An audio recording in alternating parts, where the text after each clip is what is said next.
Hello and welcome to another episode of the Everything Electric podcast, where today I'm going to be joined by Daniel Davey, the CEO of Longbow Motors. Now, if you've never heard of Longbow Motors before, first of all, go and give them a little Google. They are a company based here in the UK on a mission to create an electric Roadster and Speedster. Now, these two cars will be priced at 85k and 65k respectively, and will offer 275 miles of range, and both will weigh less than a tonne. Now, in Longbow's words, they will be the purest expression of a British sports car, unlike anything that has come before, the spirit of the past, engineered for the future. Now, with the name of the Roadster perhaps being a not-so-subtle swipe at Tesla, it should come as no surprise that the Longbow team is composed of Tesla, Polestar, Lucid, Uber, and BYD alumni, who all felt a proper electric sports car was missing from the EV lineup. Now, in this episode, we're going to be finding out how on earth the Longbow team are going to bring these rather beautiful cars to fruition without falling foul of some of the woes that have troubled various EV startups and OEMs in recent years. Now, all of that to come, but first, a very quick advert break. Our 3 free YouTube channels on EVs and clean tech are funded by our fun-packed test drive-tastic events in Farnborough, London, the Southwest, the North, Melbourne and Sydney, and next up, Everything Electric Farnborough. And new for UK viewers, you can now buy a battery EV and much more at everythingelectric.store. Now, back to the episode. Daniel, thank you so much for joining us on the podcast.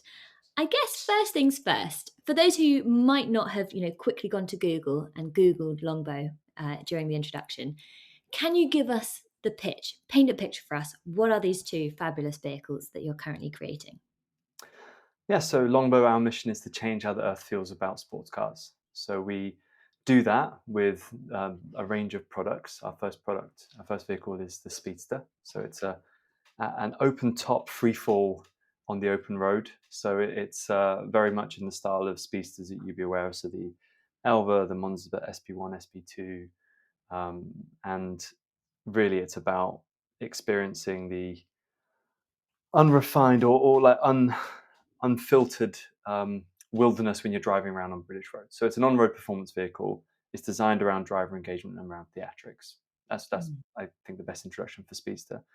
And Roadster is a car that you can drive every day, but that when you want to, can give you that exhilarating experience that maybe is missing in a lot of sports cars today, whether they're electric or internal combustion engine, actually. So we're more inspired by the cars that on-road performance, the classic kind of British heritage of lightweight sports cars is what I would think influenced both vehicles. But on the Roadster, it's a series production car, comes after the Speedster and is targeting global volumes, not just limited volumes like the Speedster. So that's 2,000 to 4,000 vehicles a year, mass production for sports cars. Yeah. And at the moment, you're thinking about that limited production, I think starting in roughly 2026. Is that right? Yeah, so targeted delivery for the first Speedsters will be the end of 2026. Yeah, correct. And people can reserve them already, I think. Yeah, Speedsters and Roadsters are available on our website. So we already have quite a few customers for both Speedster and Roadsters. We've limited Roadsters to only 1,000 reservations. So we, time at Tesla, Lucid, and other businesses, we saw that your kind of reservation numbers can run amok, and then you stop forgetting about the individual customers and reservation holders and start chasing stats. And we actually would much rather have a much closer relationship with 1,000 reservation holders than bragging rights on 10 or 20,000 reservation holders. So, yeah. So one of your slogans, and you mentioned it there, is around changing the way that the Earth feels about sports cars. Why do we need to change the way that we think about them? And what kind of specific challenges Longbow trying to address? I mean, interestingly, the first real change agent for the modern era of electrification was the Tesla Roadster, which was a sports car, actually manufactured in the United Kingdom. So it was a British lightweight sports car. Tesla came, 2,500 Roadsters were sold, around 800 a year in 2008 to 2012. And then, so electrification started in the sports car segment, actually, if you ignore kind of Think and a few of the smaller EVs that came before it. And then no one's gone there since. So which is interesting because from a vehicle perspective, actually the best powertrain for a sports car, we feel, is an electric powertrain. And the most polluting vehicles on the road are sports cars. So typically, small car, massive engine, idling outside schools, right? So people are not using them on open roads. Anyone who's driving around in a Porsche 911 in inner city London is not helping emissions. Let's put it that way. And so it's something where you can make a very big impact very quickly from I think from a emissions perspective. And let's not just think of carbon, but the other emissions come out. But also on the other side, everyone will say, EVs are great for D-segment SUVs, but they'll never make good sports cars. So this halo effect, or this view that for some reason the best cars in the market will always be ICEs, that halo has not been removed. And so we want to go after that halo. So the most desirable, the coolest, and the best sports car on the road should be an EV, and no one else is doing it. So we want to go and snatch that halo away as well. So I think it's very important to change how the earth feels about sports cars. One, from a ground up perspective, because it's an important segment that is not being electrified at all. But the other from a top down perspective, because it just stops people saying that the best cars in the world are ICs, because they aren't. That's so interesting, because I've not stopped to think about the fact that sports cars represent such a high polluting car, because I guess it's a bit like when you travel first class versus economy, in that if you're traveling first class, you have more emissions because you're taking up more room in that plane that could have, had additional passengers in. Similar thing goes for a sports car. I guess the thing is that often SUVs are not driven at full capacity and may just have one person in, so the maths, I guess, can get a little quirky. But why is it that an EV powertrain does lend itself so well to the sports car segment? I think the whole powertrain in general, right? You have a lot more opportunities on where you package it. So if you put a V8 in something, which would have a very equivalent kind of torque rating, there aren't a lot of places you can stick it. There's not a lot you can do. So if you look at when everyone thinks of a sports car, most of the design you're thinking of is having to figure out where to stuff a great big whopping engine. That just doesn't exist with electric vehicles. You have a lot more freedom in how you package. So a lot more freedom to explore around dynamics, center of inertia, center of gravity, even things like how do hub motors, for example, can they operate on a sports car? So I think you have a lot more freedom there. So one, packaging, you have more engineering flexibility and opportunity that hasn't existed before. I think from a design perspective, that again, you're not looking at, okay, well, this takes up this space, now we need to make it look pretty by skinning something over it. You have a lot more flexibility in how you even design vehicles from the beginning. Lucid have done an incredible job of that with the Lucid Air. So from the space perspective and concept, I know you spoke with Peter last year or year before, or something Yeah, around that. last year.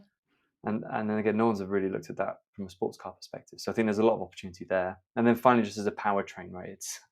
It is much more energy dense. You get a lot more. I mean, again, focusing on Lucid, but I think the Atlas motor is 24 kilograms and has 400 horsepower, and it's this big.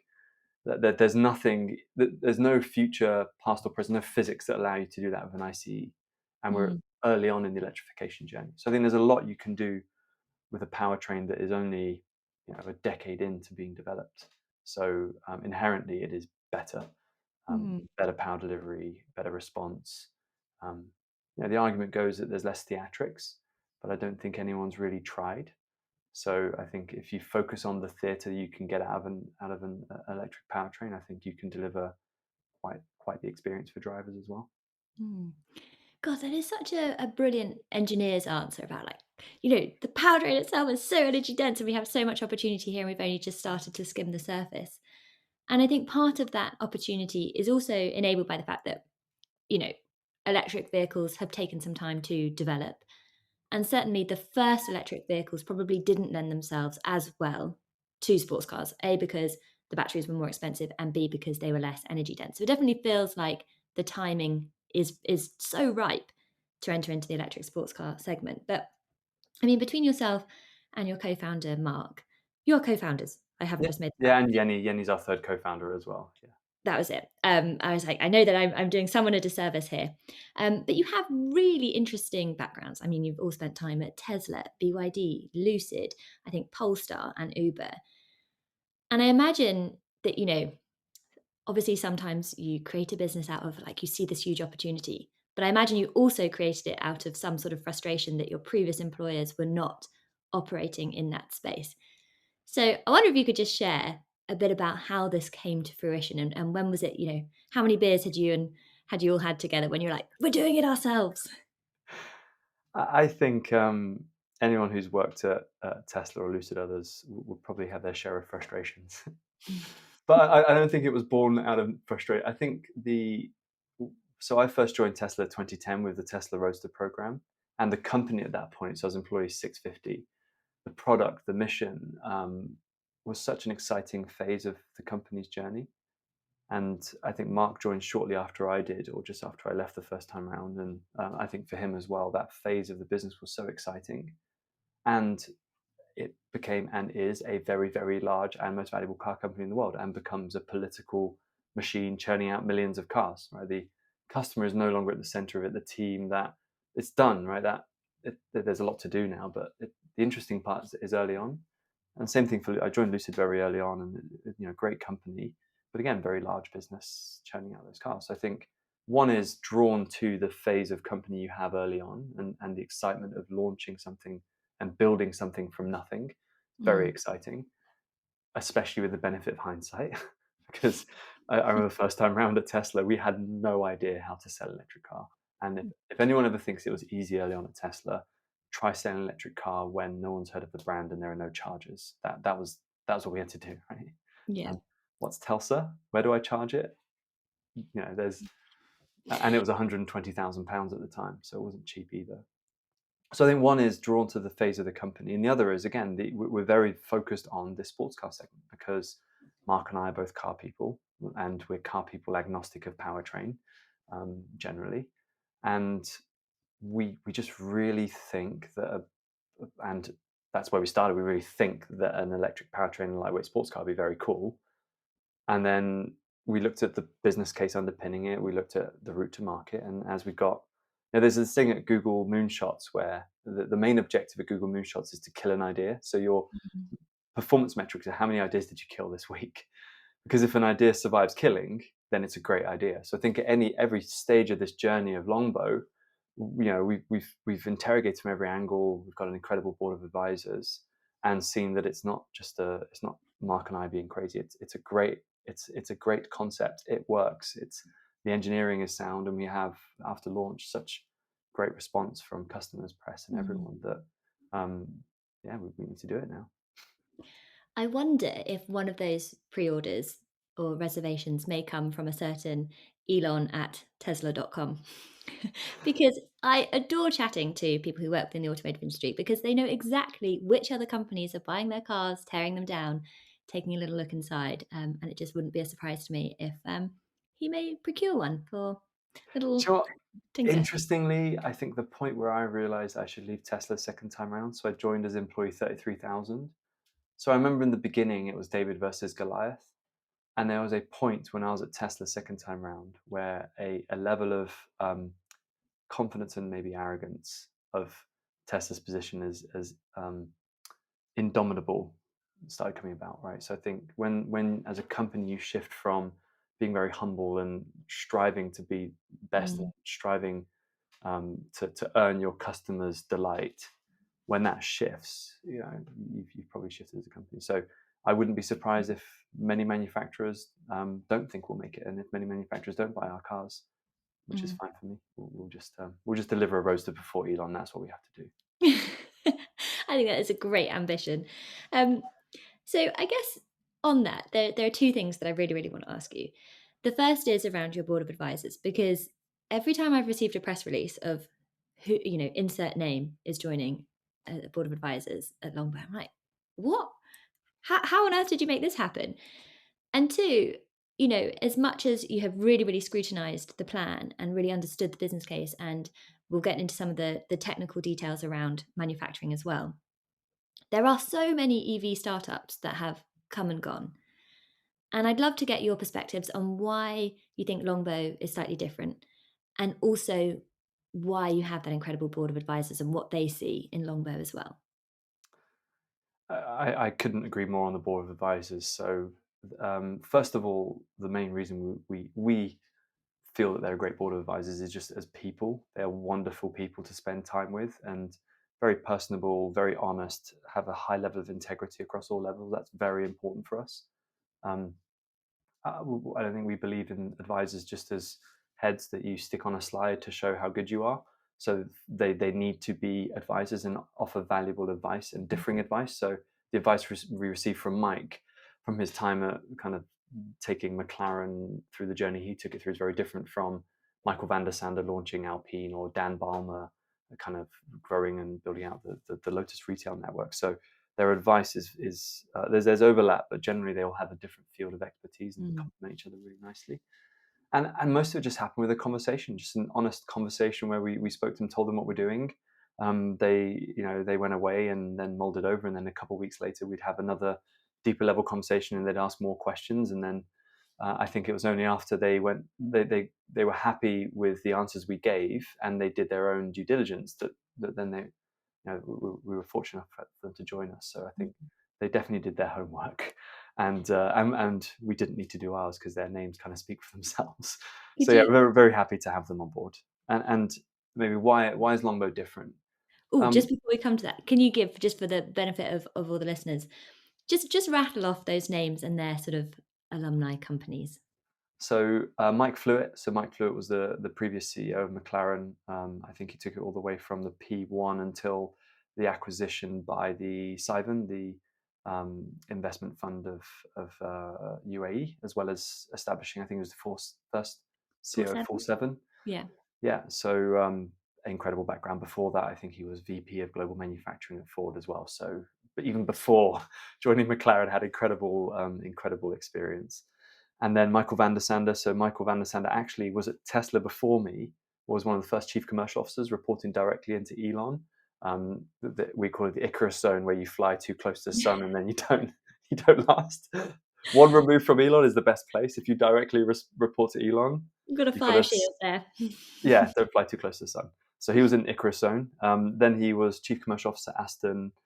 Then he launched Renault Alpine and the whole vehicle program, and then grew Jaguar SVO, I think, from when no one heard of it to where it is today. So incredible background, and we overlapped at Lucid. So he was managing director for a short period of time before he was in the Icarus zone of Peter Rawlinson, and then Dan Balmer, who was previous CEO and president at Lotus. So very much focused on the commercial side and the expansion once Geely took over, looking at the new product suite as well as the Amira and the Via and how those were launched. So incredible overlap and background, and we've got a couple more that we're going to announce shortly as well. So yeah, just really great, and it's just great to say, Michael, we're thinking about doing this. What are your thoughts? Have you? Yeah, I saw that before. This is what we did at Alpine, and this is what we did at SVO. And I remember at Aston we had that as well. This is how we approached it. Yeah. So we just Yeah, and I guess especially in those early phases where you've got to be strategic with cash, having that deep, incredible industry experience to say, yeah, that you're on the right track, or wouldn't do that, must be totally invaluable. Absolutely, yeah, it is, because there is no there's no rule book on how to launch a lightweight electric sports car company in the United Kingdom. Right, there are things we've learned before at Tesla and Lucid, and there's things that they've learned before in their companies, but specifically for this, there's no rule book. So yeah, absolutely, it gets us further ahead. And one of our principles, so we have 24 principles, I think, for Longbow. One of them is you can never have enough advice. And so, and that doesn't necessarily mean you always need to listen to the advice or follow it, but you should always take as much as you can in, because it helps inform your decisions. And in terms of why Longbow is sort of teed up for a slightly different trajectory of success compared to, say, some of the other EV startups that have come and gone, why do you think this time it's different? I mean, we've done it. Helps. So I think between Mark, Yenny, and I, we've launched 5 different EV brands: 1 in boating, 2 in the Middle East, 3 in Europe. We supported Porsche with their direct-to-consumer organizational structural models and stuff. So we've done this before, and despite having done it before, we think we want to do it again. So I think that experience. So when we're looking at this, it's not through some rose-tinted glasses where, okay, we've got a brand and we'll go launch it and it'll be easy. We know the steps that you need to follow to get there. I think that's the first point, is we started from leaning into lessons we've learned and built our business plan and go to market around that experience, as well as the experience of our advisors. I think from a product perspective, we're very clear on what we're looking to do. We won't deviate. I think, and there have been some lessons we've learned from some of the other failures in the marketplace. Concentration risk around certain battery chemistries or battery types. There's a lot of if you really look at why all these other companies have failed or even struggled. In the case of Tesla, Lucid, BYD, Polestar, there are a lot of lessons you can draw on how you create a different plan. So we're incorporating all those. Even the successes have a lot of lessons to learn from. And then I think we are fairly relentless. So having worked in Silicon Valley companies our entire career is a very different pace of working from anyone we've encountered in the United Kingdom in the automotive industry. So we are, I think, relentless is probably a very kind way of describing it. But we have a clear path, and we will execute on that path as well. Yeah. One thing that really strikes me is that, to do something like this is highly stressful, highly risky. And clearly you and Mark have a very successful working relationship. And was there a point in your sort of working history together where you were like, we know that we are a good duo? And I don't know, just if you could tell us a bit about that relationship, because I think a lot of people listening to this podcast have come across a colleague in their working lives who they're like, there's just a different kind of connection that you have with that person compared to a lot of your colleagues. And it's a pretty special thing, I think. Yeah, I mean, absolutely. I mean, I think respect is a very important foundation. I think moral alignment and testing that is a very important foundation as well, to know that you're aligned on approach. I think those are two given foundations. And then, we've been through the trenches together even before we founded Longbow at Tesla and other areas. So we came into this not as the first time we came together, and then as you go through, there are very challenging and trying times that further test the relationship. But if you approach it with respect and we're best friends as well, I think that helps you get through, right? And I think we're also both incredibly competitive, and so neither of us would ever quit. Therefore, both of us will never quit. Therefore, we'll always just keep going. So that helps as well. Sorry. Oh, no worries at all. I hope that's Mark and his ears are burning. That was actually Mark. I didn't even plan that. That was literally Mark calling. Yeah. I think I should also share that before we started recording, you were telling me that you and Mark went on some sort of hike and got covered in leeches by accident. The hike not being the accident, the leeches definitely being the accident. Exactly. If you've had to pick leeches off your co-founder's back in some godforsaken backwater of Kyrgyzstan, I think that helps solidify that relationship as well. Yeah. Quite a team building experience, I would say. Okay, let's turn our attention then to the approach, and specifically on the manufacturing side, because one of the things that we see with a lot of low volume manufacturers is that you are disproportionately exposed to fluctuations in the supply chain. Low volume manufacturers simply don't have the same bargaining power that larger volume manufacturers do. And that can mean that you end up with quite an expensive product. But I feel like you guys are doing things slightly differently. So I wonder if you could share a bit about that. Yeah. I mean, your costs are a function of the product that you design in the first place. So if you designed a car to be 0 to 60 in 2.1 seconds, then don't complain about your bill of materials, because you've chosen to have expensive bill of materials in the first place. And then they're doubly expensive when you're a small manufacturer. So I think it's simplify then add lightness, right? So simplify your product definition, make it more achievable. Look at what the customer needs, not look at your ego because you want the fastest car on the road and the longest range and all these things. So it's just simplifying, passing down what you need as a vehicle in the first place already does the hard work.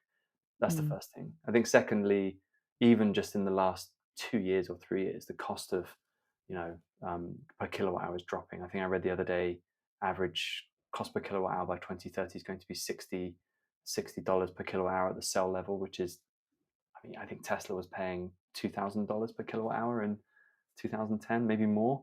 So we were able to leverage some of those, and the same thing on suppliers, on motors, on inverters, on the global supply chain is increasing. But also, where before maybe the global supply chain was dominated by large players like Bosch, and if you choose a Bosch motor and you want to change a line of code, it costs you $1 million. That's not a joke. Whereas you're seeing increasingly there are smaller, very reputable motor manufacturers that are driving innovation that we would be a big customer for, because maybe they're servicing other industries. Same for battery module and pack manufacturers. So I think the supply chain's evolving into the longer chain, and we can benefit from that.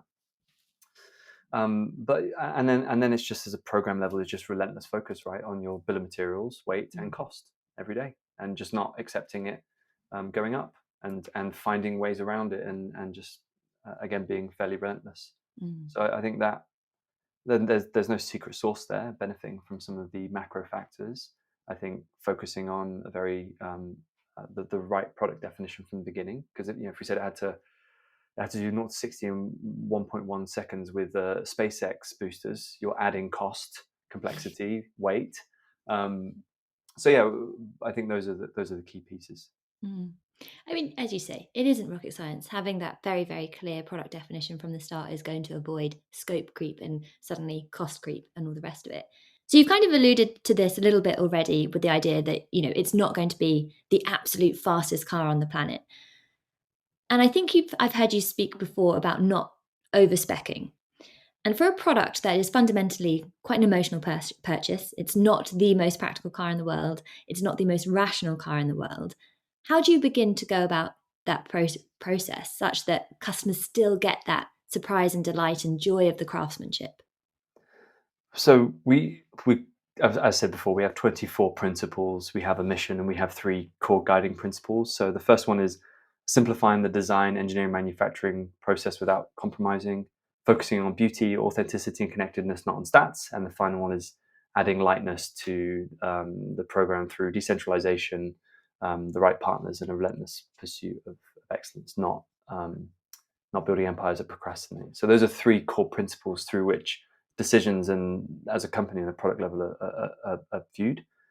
So actually, what's more important in a sports car? Is it stats, which everyone's doing because they're driven by boards and they're faceless corporations, or is it the driver experience? And those things are very different, very, very, very different, right? Because a car that's going to get you around the Nürburgring quickly is going to be awful to drive on the road, right? So we're doing none of that.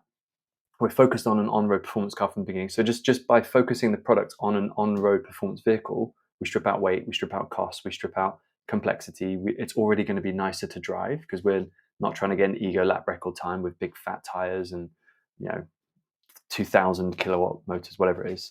So that helps. And I think then we always talk about theatre in the vehicle, and we think fundamentally it's one of the issues that's missing. So until now, and I had this conversation with someone the other day, say, electric cars aren't good as sports cars. I was like, well, you can't really say that, because all the electric cars are SUVs. That's like saying a McLaren's not a good sports car because a VW Touareg is not a good sports car. Like the powertrain is not the car, right? Yeah. Because everyone, when they think of an EV, thinks of a D-segment SUV because a new D-segment SUV is launched. Every time you click your fingers, a new D-segment SUV is launched somewhere in the world, not a sports car. So just by building a sports car, it's going to inherently have the theatrics of a sports car because it's a sports car, and it doesn't have a roof, our first car. So that's a lot of the theatrics in the beginning.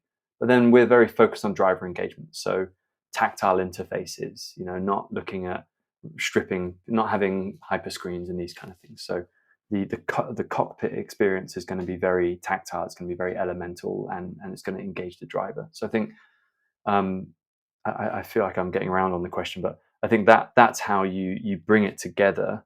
And then you look at, then the stats sit after that, right? It's kind of the start with the why, and then at the end you populate a number. Well, it can't really be slower than 3.5. Even if it's 4 seconds, it'll still be great. But we think 3.5 is the right 0 to 60 number.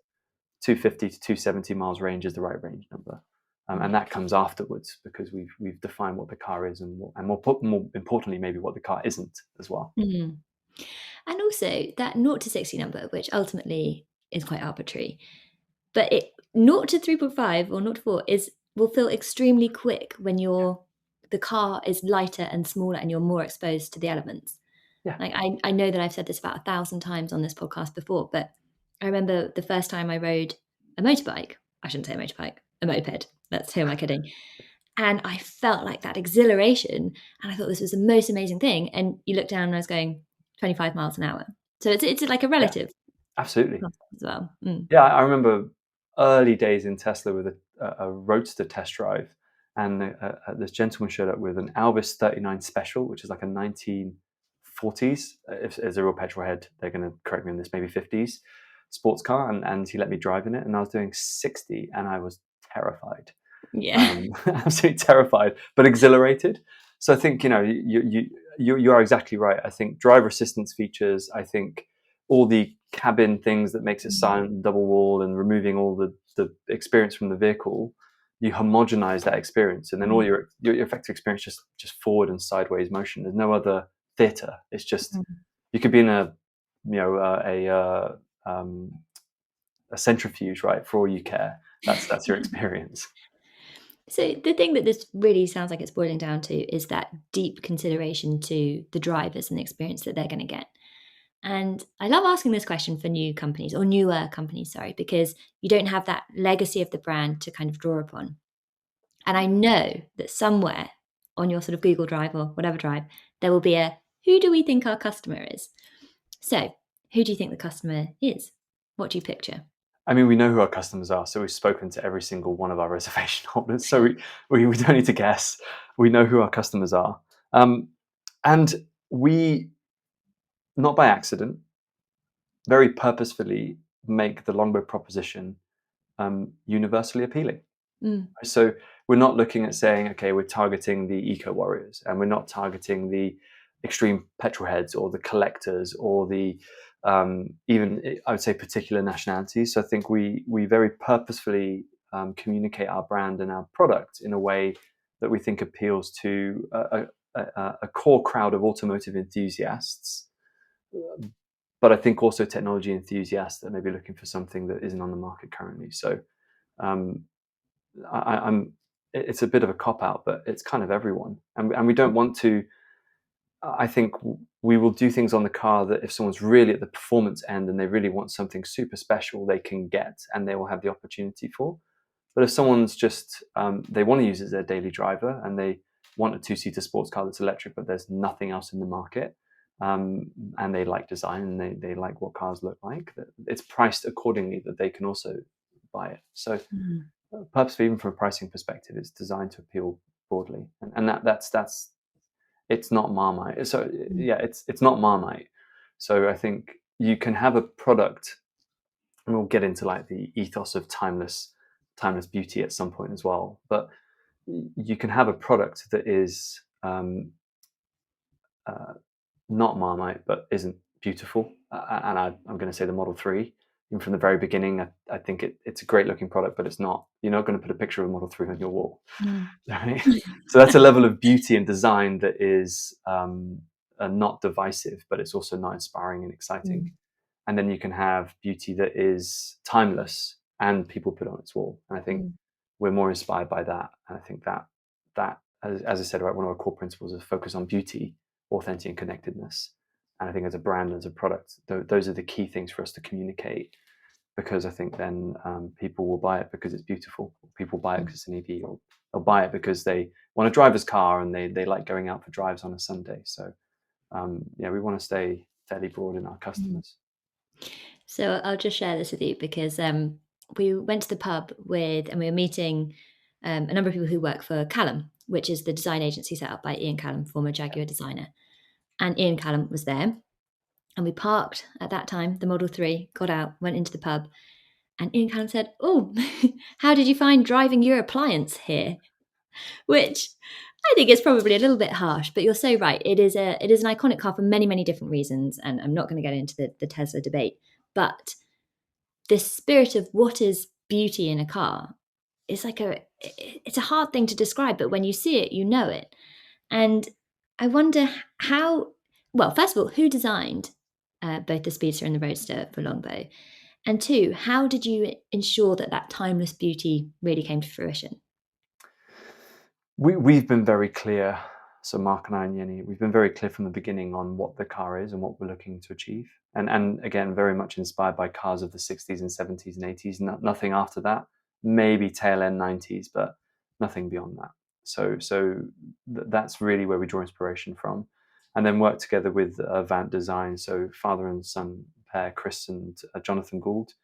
And what's interesting there is, Jonathan is a veteran and has gone through all the clay modeling and all these pieces and brings that side to things. And Chris, his son, is probably at the forefront of using 3D modeling and virtual reality to design vehicles. So I think a clear vision with how they approached and how they view the product is where we ended up. And actually, let's say we were supposed to go through 5 design sprints. We got to 3 and we were like, that's it. And we just that's the design. We're done. And they're like, no, we need to do 2 more. No, stop it. We're done. We've hit it.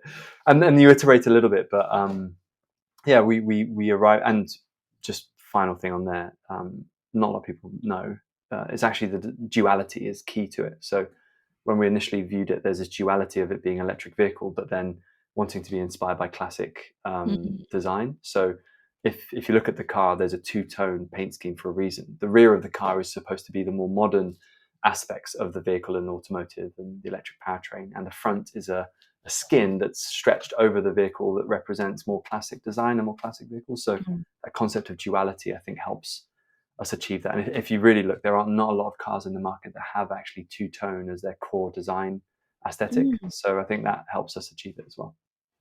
God, that's really interesting. And, you see this in various different brands. I think Maving's probably a good example as well of drawing that inspiration from the past and projecting it into what it should be today with the available technology. So hearing you describe that, I'm like, yeah, I can totally see that.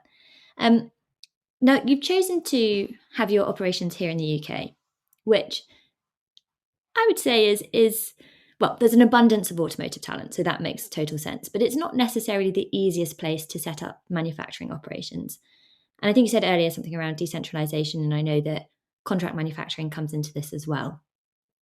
So why is it that the UK makes sense, and how is it that you're operating to ensure that the UK does make sense to build these vehicles? The UK is the best place in the world to build an electric sports car. There is nowhere even close. If I want to go and build a D-segment SUV, China is the best place in the world to build it. China is not the best place in the world to build a sports car. They've never built one. They built one. It weighs 2 tons, and it's based off of a SUV or a sedan, I think. So the UK so if we agree the UK is the best place in the world to build a sports car, it follows through that the UK is the best place in the world to build an electric sports car in many ways. So I think start with that. I think the talent is here, the smaller suppliers, the larger suppliers. And I think from our vehicle, 90+% of the vehicle is UK supply based. So it is a UK designed, engineered, manufactured.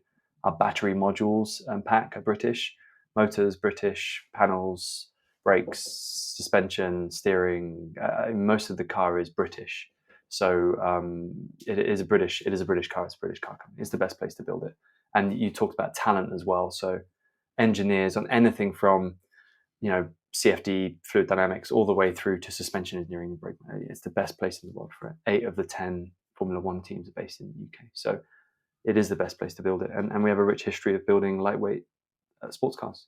The sports cars are really only built in the UK, in Italy, or in Japan in higher volumes, in the US in higher volumes. So